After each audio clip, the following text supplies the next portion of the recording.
Steph, you just need your nose. So this is the Sunday morning live coffee session with me. I can't hear And you. oh, you can't. It's very silent. Raise your hand if you can hear me. Okay, good. So I am out in the field, and if you see me like just all of a sudden just bolt, it means that I've grabbed my computer and ran into the barn because I'm not sure if it's going to rain or not. And those of you who are not on the mentorship who are joining us today, I'm in Charleston right now. I'm in the middle of the forest, and I have no reception except for in the horse pasture. So I am here with hopefully Topaz will come out and make his appearance like he did on our call last week. He's in there eating right now. But so I don't know. It was sunny, and now it's not. So I'm able. I do have an umbrella if I need it.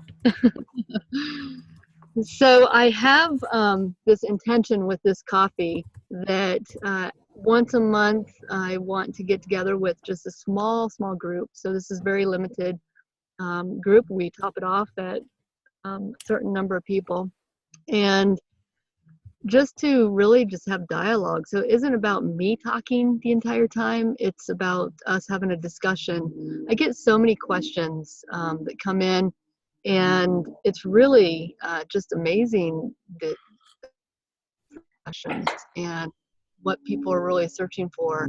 And it's really beautiful, actually. And so I have one question that that got kind of put out last night, and I wanted to start out with that and then open up a discussion. And actually I have two questions that came through. So what I like to do is read those questions one at a time, and if we want to have a little bit about it, I certainly have some things to say that I think would kind of start us off. But the first one, and by the way, I hope everybody's got tea or coffee, whatever you're drinking. I couldn't carry it all out. So hopefully you guys have something to drink. And Steph, I hope you can hear us. We can hear you. she's working it. This one is, hi Dakota. I'm the mom of teen boy who seems very gifted and very in tune, but he is having much conflict with the world around him. I am not keen on conventional therapy, but feel he needs something. Do you have any suggestions? I'm also wondering if there are other parents who struggle with this as well. How many of you are parents on this call? Okay. I think this is a common occurrence, and especially now, just my understanding of it is that there's a lot of, since actually the 1990s, early 1990s, an influx of kids being born who are specifically coming into this time period to help evolve us and move us to that next place.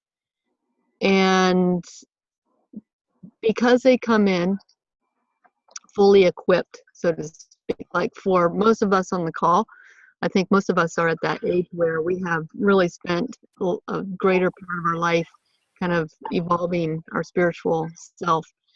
And we've had to kind of go through that muck of the 3D and stuff like that. And, you know, it's taken us years to get where we are. And kids who started being born in the 1990s came in with like a full set of knowledge that's kind of been dormant. And because of that, they really struggle with this third dimension. And because it's not part of their makeup. They have all this wisdom and all this knowledge and not the tools to be able to utilize it right away. And so there's like this huge internal struggle that happens where they feel something intuitively, they know something intuitively, but it doesn't match up with the environment that they're in, where there's bullying and now it's getting windy, where there's bullying going on and you know, just that the relationships and things that are tough. So Lee is actually the one who wrote that question, and what I would say to Lee is that if you're not wanting conventional therapy, which I completely agree with, conventional therapy does not match where these kids are. In fact, they usually do a little bit more harm than good. I apologize to anybody out there who might be a therapist, but I think we can kind of all agree that conventional therapy is kind of not really. I mean, it's good in some instances.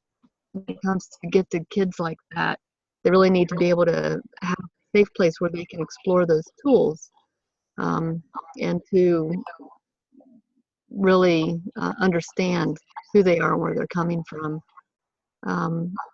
Do any of you have kids who you feel are they call them indigo or crystal or rainbow kids? Yeah, Karen, you can unmute yourself.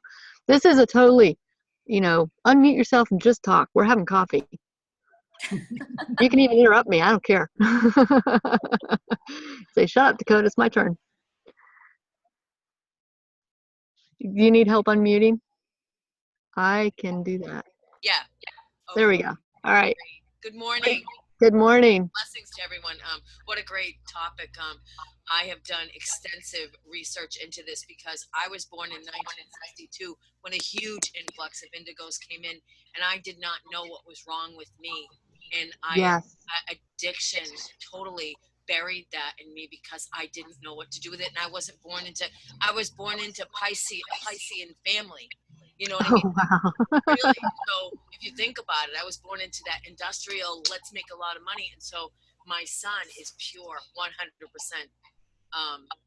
He's a star child, I'll tell you, and yeah. a lot of things behind that, but it is a, being where I'm at now, I totally understand the importance of healing in the way that in the directions the way you have it in the medicine wheel in every aspect of us, and how in order to navigate, it's murky for us. Yes. It's very murky. That's the word that keeps coming to me in journeying and meditation, is the murkiness, and that people like us, we're movers and shakers. We kick up the sand and we make it a way of learning how to navigate and to be able to share that, because my son is 26 now.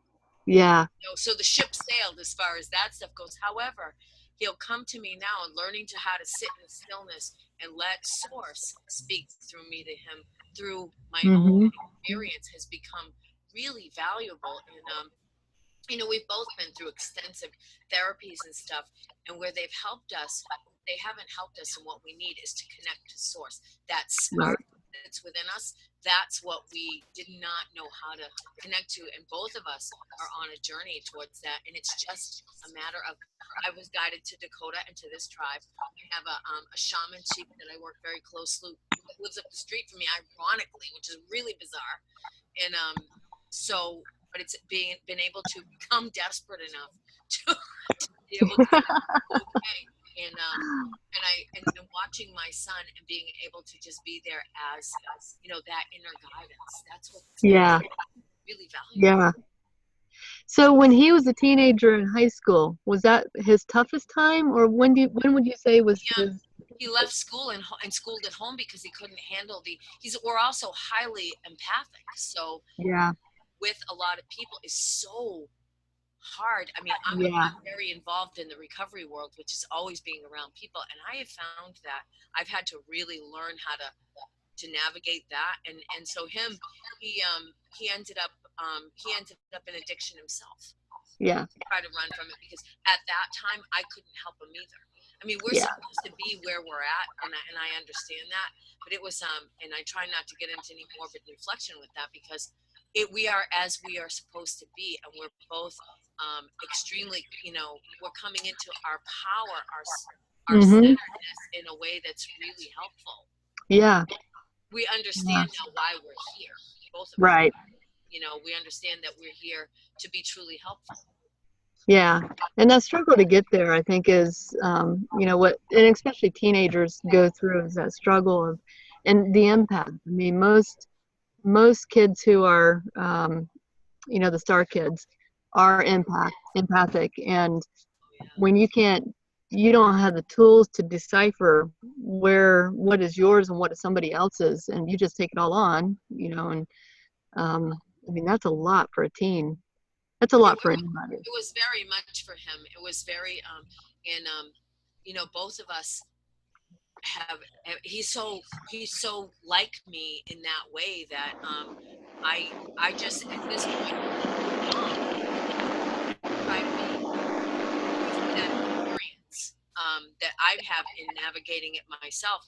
That the whole empathy thing. If you don't know what's happening to you, it'll lead you because you don't understand that it's not yours, and that learning to just be a spiritual dialysis machine for energy. Yeah, exactly. Yeah, So that is it. and it was hard for him in teenage years. It was hard for him because it was lonely, and I remember being exactly the same way because he was very popular, very handsome kid, very very loving, and people loved him. And it was hard to be able to be navigating what he was going through at that same time. Yeah. It was tough stuff. Yeah. And today that is tough stuff. Today he is an amazing light in the world. He's 26 years old, and he helps people twice his age through the recovery process. It's amazing. It's such a gift to watch. That's beautiful. So looking back, is there anything that you would have done differently, having the knowledge you have right now about him? Like, would you have changed anything in his growing up, or given him different anything? Would I have? Probably, but only out of an ego sense. You know what I mean? I don't really know. I think he's where he's supposed to be, and I think that I've come to understand that our brokenness is the way where light of source shines through the cracks. That's how people find us, is through our brokenness. How they find and that we've been pieced back together and gilded in gold, because that's how this works. And that's how people are able to find us, is through that. I wouldn't have the people in my life if I didn't look for that identification. Like, are you broken too? How did you get glued back together? Can I have some glue? Like that. Can you help me? Knowing that, the chief that I work with right now, he said to me, you've been through everything that a human can possibly go through in every incarnation. You've been murdered so many times that you can't even see straight. And he says, because you've been here since it all started. And he said, that's why everything bothers you so much. If you can learn to, because you keep coming back because you sign up. Right. And that's true. Yeah. Right? So, and that's why we're all here. We're all here because we signed up. Now we have found a community where we can be strong together. This is right. Exactly. You're all such a blessing to be here. And Dakota, your light is so bright through everything. Oh, thank you. Life. And that this being able to find I have a community, a flesh community that I'm with here, and then I have this spirit community. To me, it's like the perfect. And so I'm watching my son find his own. Yeah. And that leads me to next. This question for me has come up many times with parents who are struggling with this. I've had a friend in Arizona, and her daughter, tried to commit suicide, and it hit home to me because when I was in high school, I went through a lot of that struggle also, and my son did too. He was yeah, and that's the real life stuff that we need to kind of. I hear you, Karen, and I agree. It's kind of the brokenness and get that glue and figure it out, and but I also feel too that there needs to be some really good, solid places for kids like that to commune and find that they're not alone. So we're actually going to start. It's going to be a luminary program where we're going to work with parents and teens and kids and give them resources to kind of navigate that water, both as a family and individually. I think kids really need to find their power on now. For most of us, we're finding our power now. And, in the second and third part of our lives. And if kids can find it early on, this world will change for sure. Well, that's the thing, educating parents on what to look for in their kids. I have clients that I give them information because they start talking about their children. I hear it and I say, I'm going to share something with you and you can do with it what you want. And I get calls from every single one of them saying, my child fits this, fits that. And I'm like, yeah, then find a community that you can learn from. That's what exactly. Yeah. It's never too late and everything is as it's supposed to be. And to be a part of something like that, I do that in my own way, in my own small way. Yeah. Information that I share with other parents because I see them and I meet their children and they're glowing like little orbs. Mm-hmm. Like, hey, have you noticed this about your kid lately? Because they're going to be drawn to me. You know what I mean? Source is going to guide them who are waking up, right? Yeah, yeah. And those kids are, yeah, they're such beautiful spirits. They really are. And what a gift they bring to the world when we can recognize that. Wow. So who else has kids or has something to say about this? Because Bob, you rose your hand. I know your kids are grown, but do they fit that mold? Like, were they? I don't know if you want to speak about that, but. And Bob, I'm so happy to see you. Yeah, it's been a while. Sorry, Dakota. Been I know. busy. Yeah. Anyways, it's crazy. I wasn't in this spiritual mode when the kids were being raised. Spent a lot of time with them in their younger years and established a great foundation with them. But that was more a traditional method. I now see my grandkids where I went and seen my granddaughter when she was about 6 months old and actually touched her third eye and went around with my finger and she was squirming all over the place. I went, whoa. And then 3 months later, I went back and then it wasn't there. So it was really an interesting observation just on a closure time of it. But at the same time, I'm a grandparent now, so it's a different role that I play. Yeah. So all I can do is just turn around and just be open and be observant and just encourage them. Yeah. Yeah. And I think that's a lot of it too, is having parents and just adults, if you have any kids in your life, to just be that presence for them. And, and like Karen said, they kind of gravitate towards you if they know that it's safe. And they may not even know why, or, why it's comfortable to speak to you, or, and if you have a parent who has that understanding, a spiritual understanding, and just seeing beyond this third dimension, that just gives that child a safe place to be and to kind of grow into that skin. But it's such a place though for kids these days. It's so tough. Of course, it was tough when I was growing up too, but who knows? But I think if we're aware of it, Dakota, we can help them out. Where I think it's really tough on the traditional parents that aren't, what the bleep's going on with my kid? Right. Fit in. Yeah. Yeah. And I've seen cases too where you've got two parents that are two very different places. One will be more spiritually in tune, and the other one will be very conventional and old school. And that creates a conflict too, even for the child, because they're getting two mixed messages.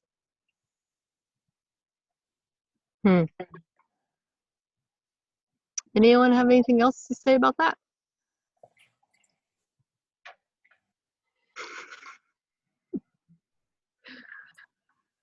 I think we can go to the next question. I got to pull up my email to get the next question. And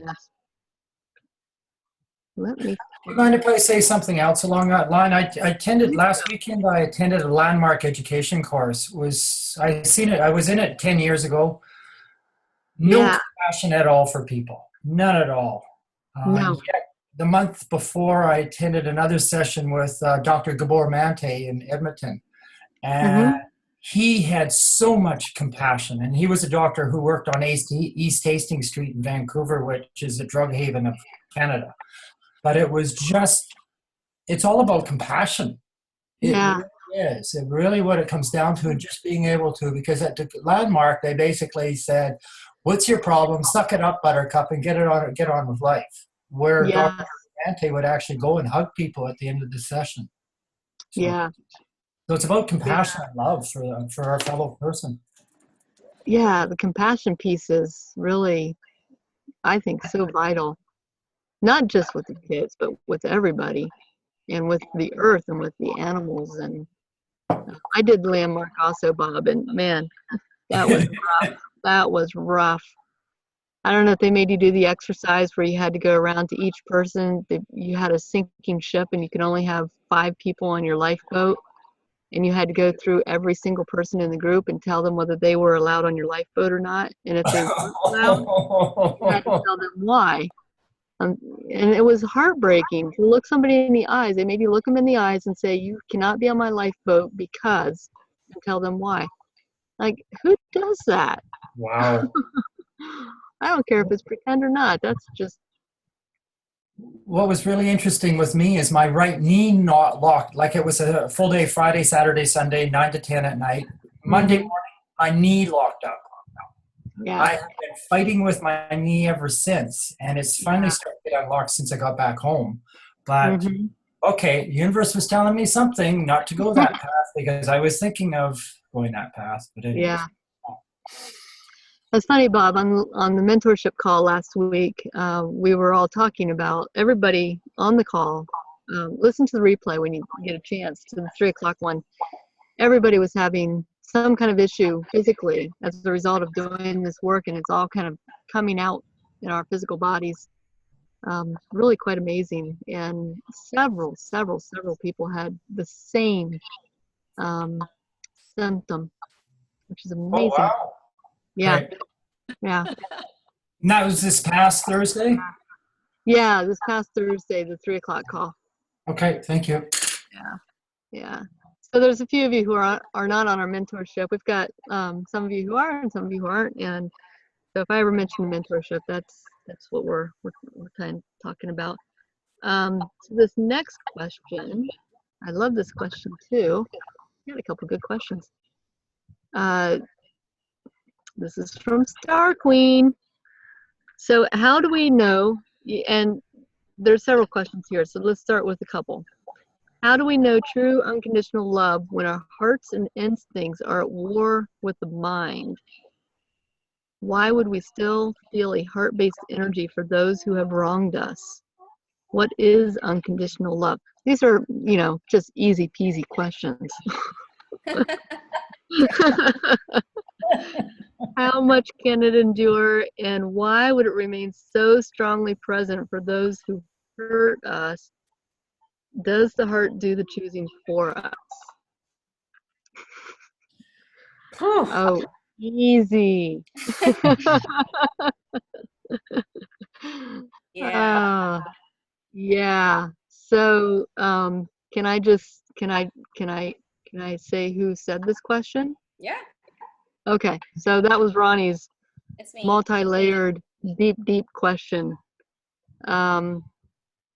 Wow. So if we were having coffee, Ronnie, real coffee, Yeah. what I would say is, so where is the unconditional love that you have for yourself? Does it exist? That's an interesting one. Mm-hmm.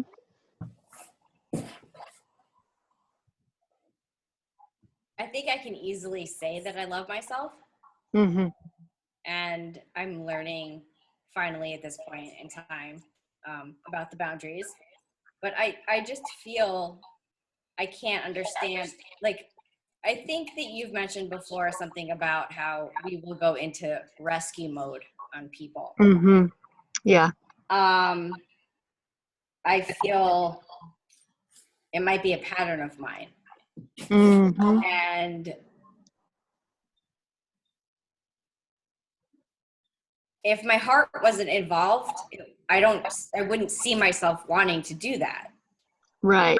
So I can't understand why my heart feels attached to people I want to help or guide or lift up, who not only betray me, but almost like manipulate and put me through emotional hell because they have mental illness. I will sit and justify that when everyone around me knows that I need to step away from the situation. And as much as I try, and I've done a great amount of stepping away from the situation, the energetic heart-to-heart connection remains, and I just can't figure that out.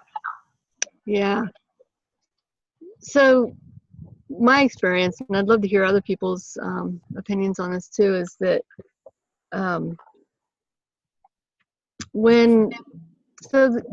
you've heard me say this before, I think, is that your external world will always reflect your internal world, and that includes your relationships. Like when you are in relationship with other people, those people are mirroring pieces of yourself that either you need to work on or work through or accept or whatever. And so part of that is your shadow. Part of it is showing you that, maybe rescuing yourself instead of rescuing them. Most of the time when people are in that codependent relationship, there's that need to feel like you're being, your self-esteem is fed by how you can help other people, or your self-worth. That would be better, actually a better word. Your self-worth is defined by how you help others, how you rescue others. And when your self-worth is intact and complete, and you feel really good about yourself and you love yourself unconditionally, then your cup is full. And whoever comes along doesn't have to fill up your cup. It's just adding to and surplus of. And that's the place to be, because then you're not reliant on other people filling you. You've got that taken care of. And so what you offer to somebody else is 100% pure, authentic Ronnie, or 100% authentic Joy, or Karen, or Sonia, or Junia, or Steph, Bob. And so we each have this ability to do that for ourselves, but we have to believe in that. We have to, and then when you do that, though, when you start respecting yourself and feeding yourself and loving yourself, then the people that you attract in are the people who also feel that way about themselves. And so you come together as two complete people, and that relationship is sacred at that point. That's why I was a little confused, because I was actually feeling pretty together when when this person had entered my life. So that was a very confusing aspect to me. And then the other one was, I've never met someone who has spiritually been on the same plane that I'm on, so into the spiritual world, and always, you have a 5-hour conversation about spirituality and it feels like it was 2 minutes long. Right. It's very hard to find people that I refer to speak my language, that soul tribe. And when I find that, it's I think it's a gift. So I see that we all have that. The external world reflects our internal, that we attract, like attracts like. I know that everybody mirrors us in one aspect or another, and there's everybody that passes that that crosses our path. They are teachers, and we are always a student. I have learned a lot about myself from this, and basically it's the boundary situation, but that's where my confusion is: boundaries versus unconditional love or the heart. That's where my confusion is. So maybe this person came into your life to teach you that, like to teach those, we always bring into our life also what we need to learn, that next step. And I know a little bit about your situation, and it feels like you caught on pretty quickly that relationship was unhealthy, right? Yeah. Oh yeah. Yeah. And so that's a big, like, like, hey, it's been years with this person. I got it really quickly. And so maybe part of it is recognizing that, you are evolving and growing, and you do have that. Maybe that was part of it. I don't know. I'll figure it out in time. Well, the question though is really, I think, an important one for all of us to kind of sit with, because they're big questions. Do we lead by the heart or the head, and how do we know when to do which? And Yeah. Because I ask myself all the time, if it was anybody else, I would have walked away in 2 seconds. Hmm. So then I know right off the bat, it's heart involved. Yeah.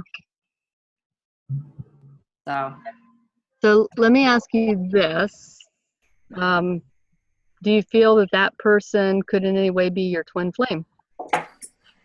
we did the twin flame meditation of yours together. Oh, really? Yes, we did. And he loved it. And right after, he cried and he held me and he told me to never let him go. Hmm. So yes, and I think he's a runner at this point in time. And he has a lot of work to do.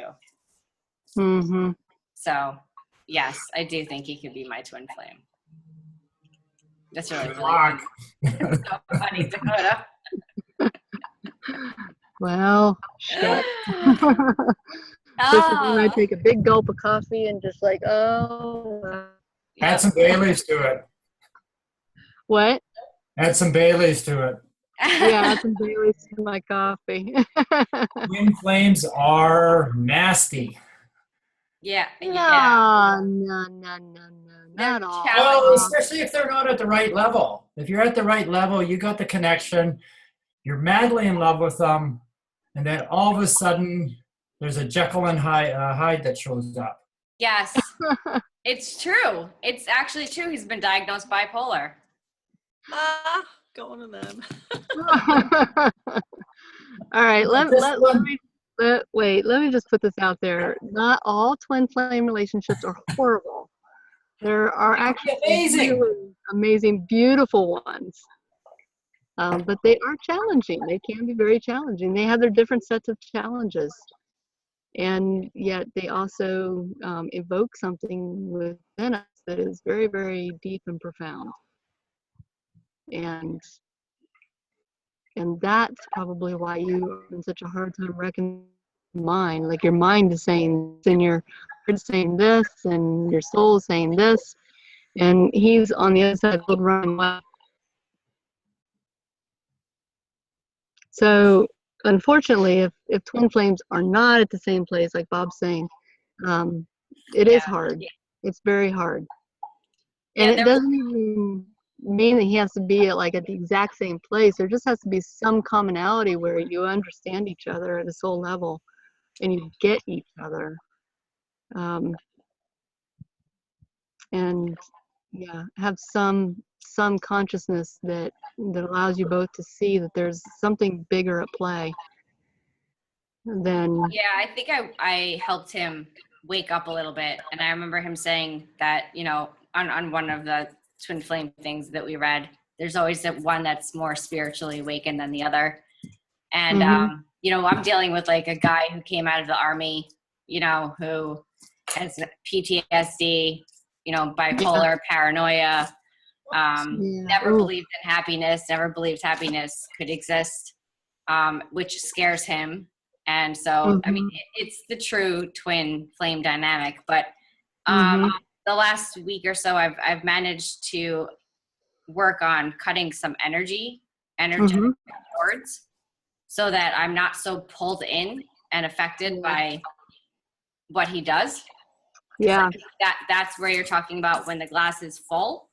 Yes. Then they can do what they want to do without affecting you. Right. And that's, I'm about 85% close to that now. Mm-hmm. from the work I've been doing, and Mm-hmm. where I was, the pain that I was in, I knew I had to get out of that. Yeah. So So the thing too, I think, is that if you just continue working on yourself and just keep plugging away at you without the expectation or anything else of anything else, and uh, and hopefully he'll do work also. There comes a point where the runner will stop running. I mean, Yep. most of the time.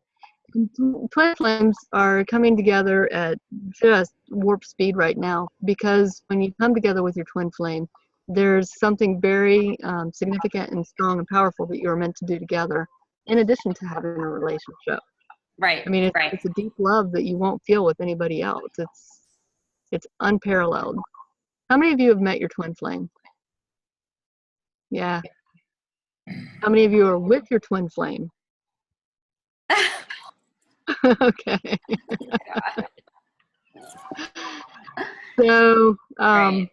Yay. well, and it definitely is a true test of patience, and understanding, And a lot of breathing. and a hell of a lot. Oh my gosh, and as Bob says, sometimes Bailey's Yeah. or vodka. No, I'm just kidding. Long runs through the woods. Yep. And so that's part of where that reconnection comes in. Sonia? Hi, Hey, how you doing? I'm great. And So you? are you? You I'm are? good. You were on a call like a year ago or something with Yes, me. Yeah, yes. I remember that. First time I saw you. Yes, yeah. Well, welcome back. Thank you. So you've met your twin flame, but you're not with your twin? For me, it's strange because I met someone else before, and when I returned to the same place I have been with this person, I felt like something was being taken from my heart. Mm, It was a lot of pain, but this person was a lot younger than me, even younger than my own son. So it was difficult to look at this person.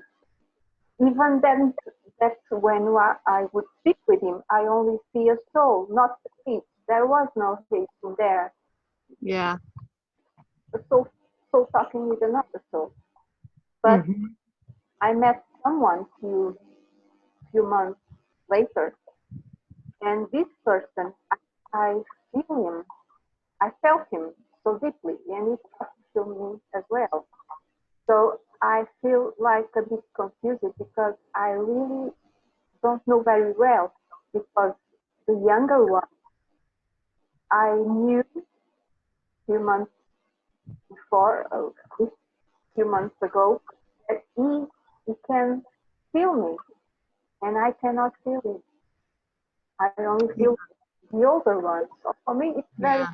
strange and confusing because it's like I'm on a crossroads, not sure which one of Right. is the true twin flame. And so that leads to another whole other realm of things, that there's three things, three types of people that we connect to: soul family, soulmates, and twin flames. And soulmates can feel very similar to a twin flame. And I think what often happens is that we meet somebody who's our soulmate, and we have that terminology of twin flame, and we want to attach that to that person because that's like the ultimate relationship. Oh, you must be my twin flame. When really it could be your soulmate. And soulmates can either be, intimate sexual partners, or they can be your family, or they can be your friends. They can even be animals. There's a horse on this farm that's passed away that was my soulmate. So soulmates feel very, very connected. It's like you've known this person, you love this person very deeply. It's very comfortable. There's a lot of different traits like that. soul family is where you have that same kind of feeling, but there's not that sexual. It's not sexualized at all. It's like these people are your best buds. They're the people that have your back, that you would be able to call at 3 o'clock in the morning and know that they're there. You know, the family that I'm staying with right now, they're my soul family for sure. And then twin flames, it's a little different. It's like it's that indescribable connection where you have such a connection to this person that you can wake up at the same time, regardless of how many miles are between you. You can all of a sudden have this feeling that is just comes over you, and then you call the person who you think is your twin flame, and they're having the exact same feeling. It's like that. There's no separation of time or space or distance with your twin flame. It's the other half of you. And so there's that complete opposite element, and then there's also that complete likeness element. And it's almost like you cannot live without this person. It's that deep. It's like if they were not there, it'd be like ripping your arm off. And it's this it's an unconditional love. Like you want the absolute best for this person regardless of what that looks like. There's just such a deep deep love and an intrinsic connection, and most of the time it comes in the form that you never even expected. You know, whether it was somebody who's 20 years younger, or it's the same sex, or it, you know, whatever. It comes. Your twin flame is usually not who you expect it to be. It's beautiful.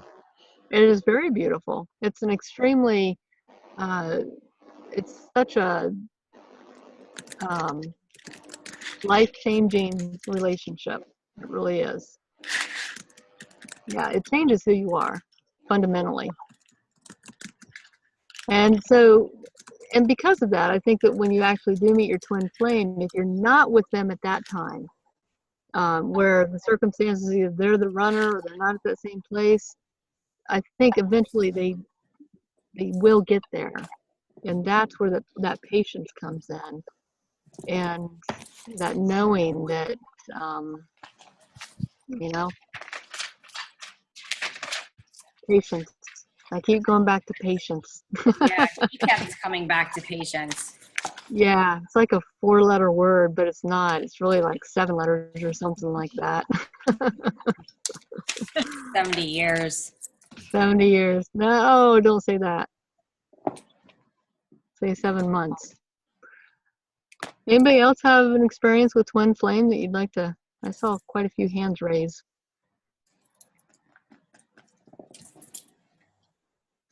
Joy.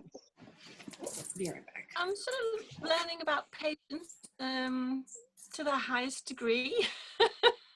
Say that one more time. I said learning about patience like I've never had to my whole Yeah.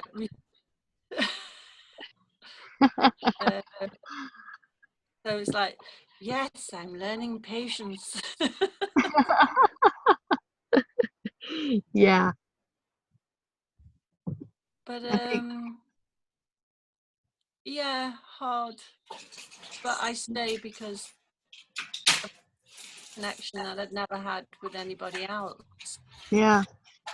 I can see something as a great connection. Mm-hmm. A high price to pay sometimes. Mm-hmm. Yeah. Struggle with that one. Yeah, you know, it's I think you have to kind of make a choice when you meet your twin flame. If it's hard like that, you have to make a choice. Do you walk away for a while, or do you stay and make it work? Patience for sure, though, man. That's like, I think that's my life lesson. I hate that. I'm so impatient. I want to hurry up and learn it. Well, when you got it figured out, Dakota, tell me, please. Oh, yeah, Bob. I think you and I are a lot alike in that area. Yeah. I don't know.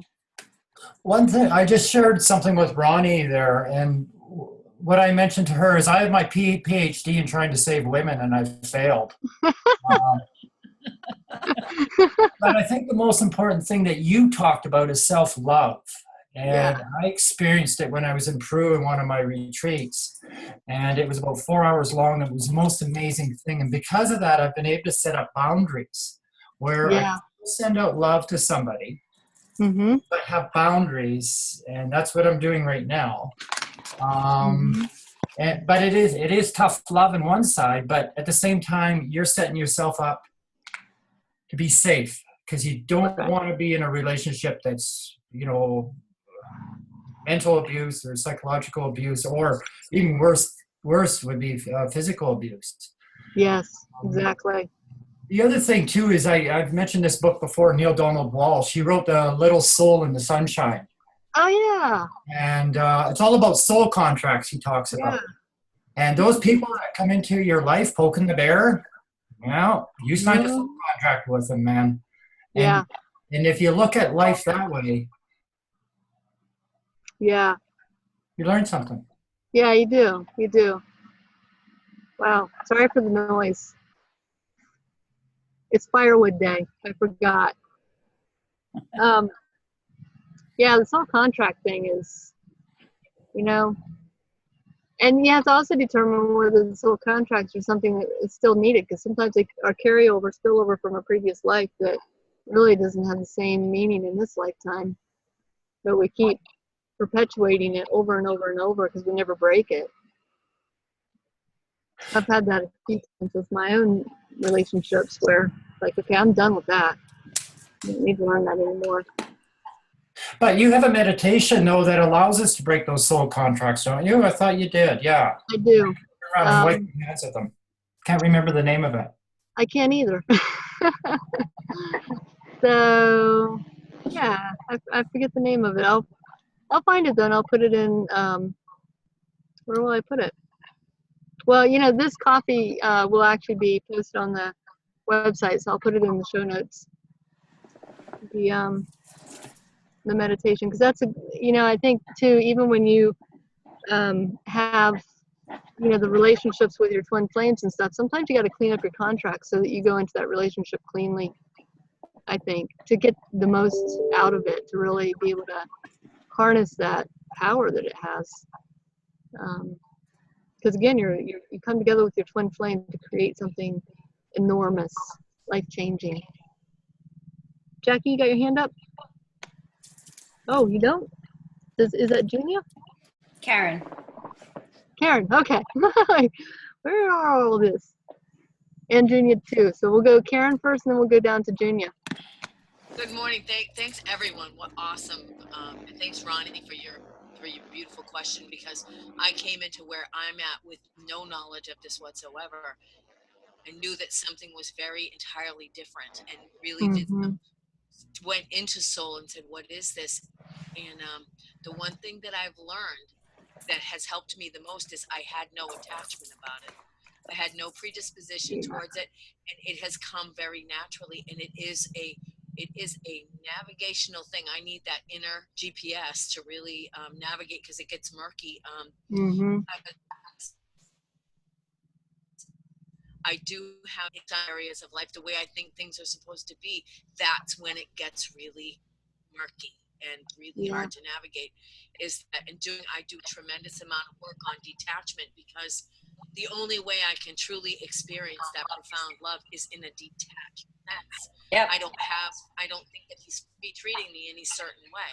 I don't think that I'm supposed to be treating him any certain way. So I come to it from a place of utter love, and it's not one of those, oh my God, I saw you across the room, madly in love things. We made a conscious decision to become life partners because of all of the synchronicity of all of this stuff. And so I believe we have more than one thing going on. I believe that we're also soul family, which is pretty intense. It's almost like that.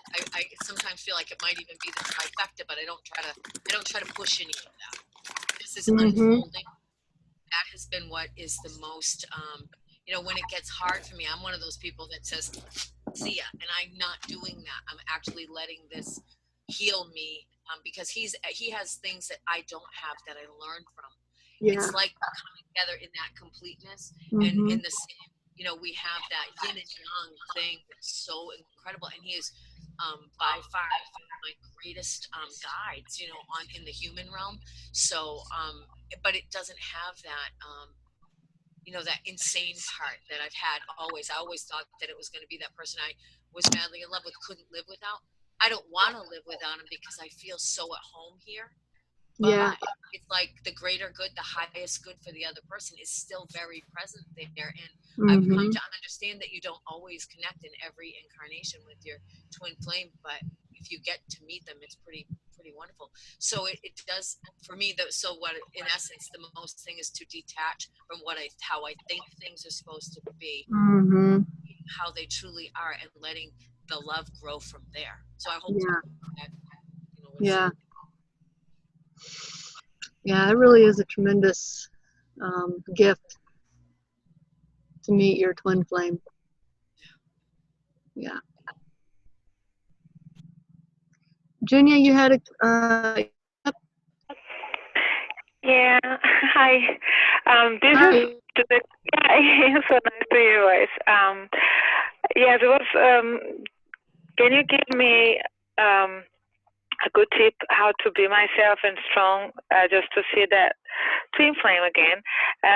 Has this lesson? I see he has this lesson to make a choice, but he is between two chairs, and I don't want to. I realize that his thing to do. And I'm so far that I know universe will guide or not, but I know some people here on earth, even if you know you have a lesson to do, we just don't take it. And I'm just afraid he doesn't take it. So I want to work on myself to be in peace with myself and be ready if he chooses to be there where he is and does not choose to, you know what I mean, to choose his life the way he wants to live it, because he's used to it. Do you have some words for me? My super telephone is losing its battery. I hope I do not lose it. It's blah, blah, blah, blah. It's because my battery is going away. Yes, I'm listening. I'm quiet. I'm so emotional to have you so close. I'm glad you're here. I'm really thrilled that you're here. So, and that's, you know, and I think that my experience is that twin flames are magnets, and you once you meet, you cannot really, you know, you can consciously choose to be apart, and there's always going to be a runner and a chaser in the beginning stages. But if you just solely work on yourself, and that's all you do, then you increase your magnetic energy. And I believe too that your twin flame actually gets affected by the work that you do on yourself. And it helps them to evolve as well. Yep. Because they're the other half of your soul. I mean, so how could that not be? What they do affects you, and what you do affects them. And so if you are just working on yourself and just trying to make yourself the best spirit that you can, living into your authentic truth, living passionately, compassionately, and, you know, unconditionally loving yourself, then that affects them, and that magnet will draw them back at the time that you both are ready to be together. And I really firmly believe that. I think that even those of you who said that you're not with your twin flame right now, I think that if you will be, if you've met them, you will. Thank you. Yeah. It's nice, guys. Yeah. Thank you so much. Yes, and what do you think is the most thing I have to work on myself? Is just like be myself and not just. Many years ago, I manipulated. I did everything to get love, too much. And I think I'm not the only one. So, but I am so far that I mean, okay, if I am myself. I'm kind of crazy. I'm very open, and I'm not a kid, make stupid jokes, and not many people around where I live in Switzerland can get around. And this guy really can. It's like he is the same. What do you think is to learn to find a balance? This love yourself thing sounds very nice, but it's quite difficult, people. It's like, okay, you just have to love yourself. Okay, I love myself. In a way we do, but it's not always so easy because depending how people treat you, is you get insecure if you're not secure enough. And even if you love yourself and people don't love yourself the way you are, mostly I lost myself and thought, well, I have to adapt. I have to be the way they want me to be, otherwise I'm not loved. And it was not love, really, because at the end I lost it because it didn't like me for me being what I am. Right. So do you think I'm on the right way just to be, you know? Did I talk too much now? You know, self-love is easy to say, hard to do, you know, and to really put it into action. And, you know, one of the misconceptions is that to love yourself, you've got to do all these great things to yourself and treat yourself well, and blah, blah, blah. But part of self-love is really about accepting where you are, accepting that when you mess up, that it's okay. You know, you forgive yourself. You give yourself some slack. When you start falling into that ego body and you pull yourself back out, you have that compassion for yourself and say, you know what? It's okay. It's okay. And so self-love looks different in, you know, and because I teach in the context of the medicine wheel, each direction, there's a different component of self-love, and it looks differently in each way. It's, you know, right now we're in the West direction, so self-love might look like taking a walk out in nature, or feeding your body well, having your space be sacred, you know, being grateful for the body that you have, no matter what it looks like or feels like, you know, having that love and compassion for yourself. When we move into the North direction, that self-love becomes more introspective, and it's about that deep wisdom that we have, and trusting that wisdom and being able to trust that connection that you have to the spirit realm, or to be able to see your life in a multi-dimensional capacity. And when you go to the East direction, self-love is about giving some voice to your truth, living authentically, showing up, being able to communicate what it is that you're feeling, what you're going through, what your dreams are, what your hopes are, what your ideas are, and then being able to actually put some action to it also, not putting yourself on the back burner. And then when you move to the South direction, it's about that intuition, learning to trust your intuition, learning to nurture your emotions, learning to be in relationship with yourself, not having to be defined by somebody else outside of yourself. And so every direction has a different component to self-love. And when you can really rein that energy in from each of the directions and see yourself as a 360 full-bodied, whole spirit, and live authentically. And, you know, in that, even in itself, living authentically would be also accepting that maybe I messed up today and I didn't live authentically. Maybe I didn't speak my truth, and that's okay. But recognizing it is where that authenticity comes in, that self-love. That's a big, long-winded answer, but it's a very big concept. And it's easy to just rattle off, oh, just love yourself. Yeah, whatever. It's like a lot of work. and it takes work every single day, you know.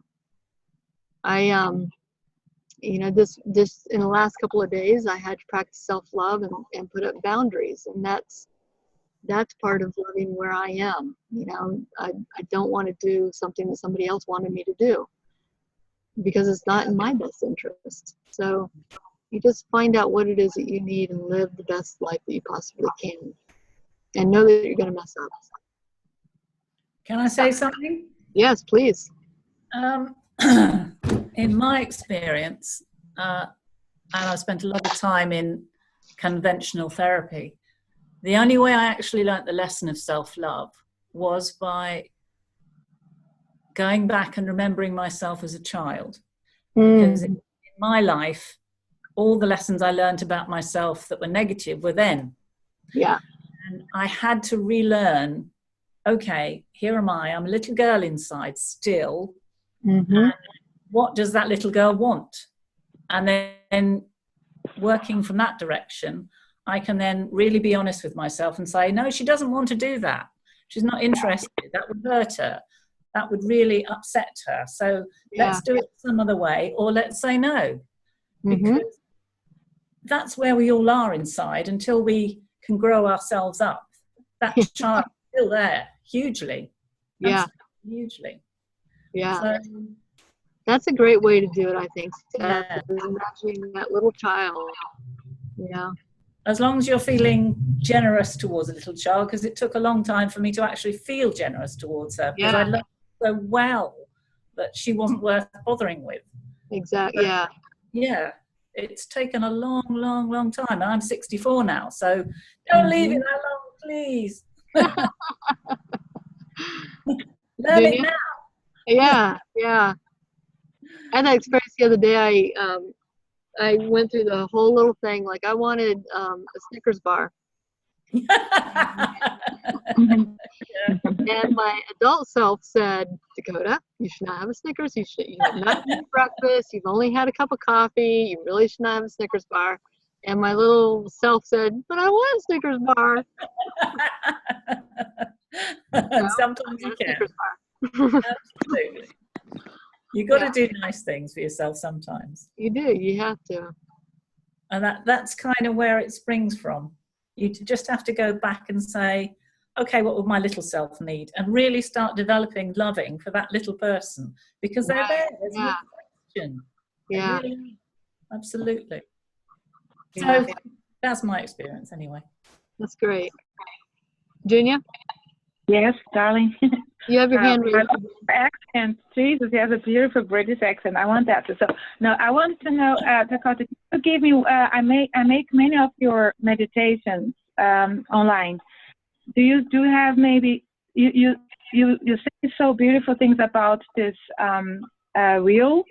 Can I make a workshop online from you? Like I can get to know more about this balance of the north and south, and can you recommend a special meditation for me? I have made the twin flame. I have made to find your higher self. What would you recommend me as with this kind of topic? So this medicine, you call it medicine wheel? The medicine wheel. And so there's two things. One is we do a mentorship. In fact, 2, 4, 6 of the people on the call today are in the mentorship right now. And in the mentorship, we actually go through each of the directions one at a time and really harness the energy and do a lot of deep soul work. So we're in session right now, and that session's closed, but we're going to be opening up the next direction for enrollment at the end of November. And that will actually begin the first week of January. So we'll have that, and that's all based on the medicine wheel. And it's probably, in my opinion, it's the best workshop program that I've put together in 30 years, because we go through so much. Yeah. Is it live? You have some plans. Yeah, there's. Is it live? What? Is this live or is this just online? It's live. So we actually, you can do your coursework as we go. You say you're enrolled and you get courses each week, but we also do a live call each week. And so it's like this. We have the videos and everybody comes together. We have 2 different times, and we chat and answer questions and talk about what we're going through in that the mentorship at that time. So it's pretty in depth, and there's I give you guys a lot of information and exercises. Okay, and how can I enroll myself? Guys, if I ask too much here, how can I enroll myself? I can send you the link where the information is, and you can put yourself on the pre-enrollment waiting list if you'd like. Okay. And then, yeah. But just keep an eye out for any emails from us. I don't know if you're on our list or not, but I'll be announcing it in both the group, the Facebook group, and so you'll definitely know when we open up enrollment. Okay. We're actually I would love to the time difference is a little bit tricky. I also like your Trace Tuesdays, and I always I start it and I fall asleep. Your voice calms me so much, but I think it's still like I fall asleep every time, and I wake up like what, and then it's about 4 o'clock in the morning in Switzerland, but I really stay there and I fall asleep. Every meditation I go with you, your voice calms me, but I think it works, right? It still stays something in my brain. It must be. Well, we have people from all over the world. We got these guys, some of them are from Europe, and we've got Czech Republic, we've got Australia. So we record everything. We got 2 Canadians on here. We record everything. So if you miss it, and we also get 2 different times for the live calls so that it hits a couple different time zones. And the other thing, the meditation that I would recommend is Inner Beloved. And I would recommend that for you too, Ronnie. Oh, okay. Yeah. And by the way, is a great... Rise of the Phoenix, there's no way you'd be falling asleep, just to let you know. Oh, that's right. Rise of the Phoenix. Yeah. That's an intense one. Yeah, definitely do that one, Junia. And Rise of the Phoenix is, if you want it for free, you can get it on YouTube on my channel. Inner Beloved is one that you would have to buy. That one's on our shop. And I don't know if any of these guys want to say anything about mentorship, but there's an eagle. Yes. There's an eagle walking over here. I went kayaking yesterday, day before, and had a baby bald eagle right above my head for a long time. I love them. No, he's beautiful. Oh, I don't see a computer in front of me right now. No eagles, no forest. Oh, he's circling. Okay. So thank you. And can I take part of the next Sunday copy, or is limited? It takes other people, right? I cannot. Well, it is first come, first serve in my mind. Okay. I call myself now. it's the copies will only be on the last Sunday of the month. Okay. Okay. Not every. Yeah. Okay. So fine. the next one will be November 27th or something like that. Okay. Okay. But we are getting an email anyway, right? I mean. Yeah. Well, you can sign. I'll be posting the link, and people can sign up, and then I just cut off the registration. Thank you so much, Dakota, and thank you for being in this world. I think thank you so much. You have so many people. Thank you so much. You're welcome. Thank you guys for being here. Does anybody have any last thoughts before we move on to lunch? Need dinner. Dinner. Yeah, that's right. Dinner for you guys. That's funny, right? Yeah. Well, I have really loved this coffee with you guys. This is actually the first live one.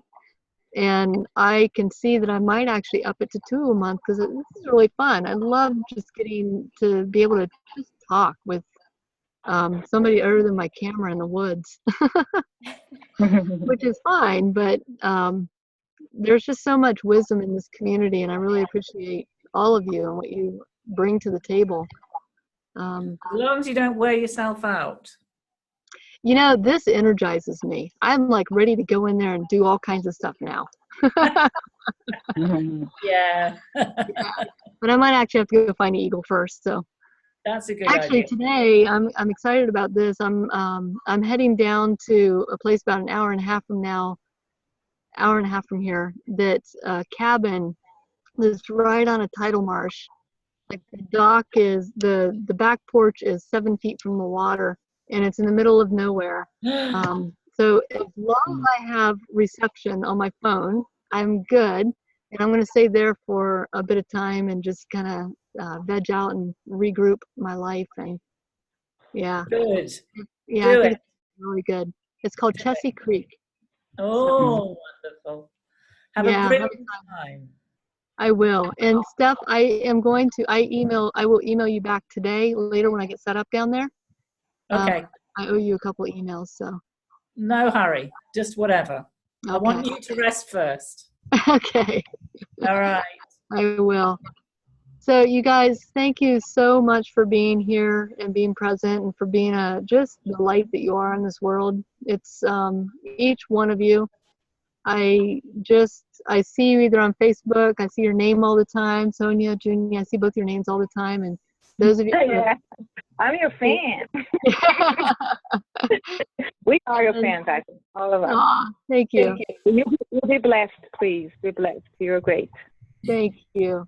And then you guys who are on the mentorship, you mean the world to me. Just your commitment and your dedication to doing soul growth. I just, hats off to all of you who are just doing this work. It's not easy. It really is not easy, but so worth it and so worth the journey. And to have a tribe like this is invaluable. It really is. And especially across the world, global, because that's how we're moving. It's becoming a global family, not just local. Absolutely. So, yeah. Oh, actually, Dakota? Yeah. I'm sorry. The next module, when does that become active? You should have 2 units in module 3 right now. You've got a teaching and soul work. I just put it up yesterday.